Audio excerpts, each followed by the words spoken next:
Good day, and thank you for joining us on Divine Daily Prescription. It's another day the Lord has made. We'll rejoice and be glad in it. Today, we're talking still on knowing the right time, knowing, understanding the season, and doing the right thing.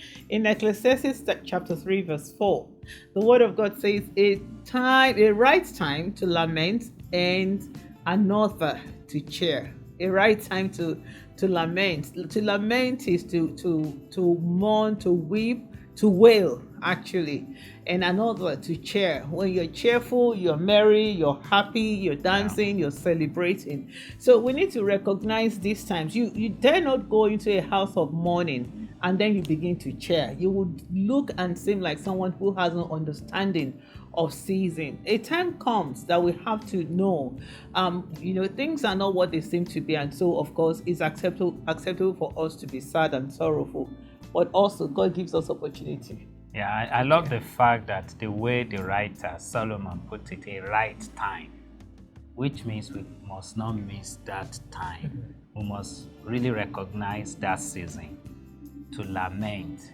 to mourn, to be sober, even to feel sad.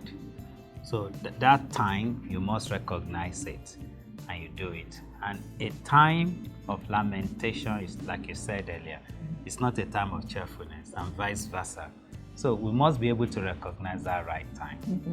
And may I also add, that if you look at our world, speaking of a right time to lament, there are some things that happen in the world. We should not just sit down, be watching TV, and be smiling and, laughing at it as if it doesn't matter. But things happen also in society that we cheer that, okay, this is good for the world, it's good for society, but certain things are going on in our world that we should be lamenting before God, actually, as it were, and asking Him for mercy. There was a time the Israelites were in bondage, in affliction, said by the river of Babylon. They sat down, they were just lamenting. And somebody now asked them to sing a song to cheer. And they said, no. How can we sing the Lord's song? No, we couldn't do it. So the time of lamentation is not the time to cheer. The time you cheer is not the time to lament. You just need to discover that season in your life. Thanks again for joining us. God bless you.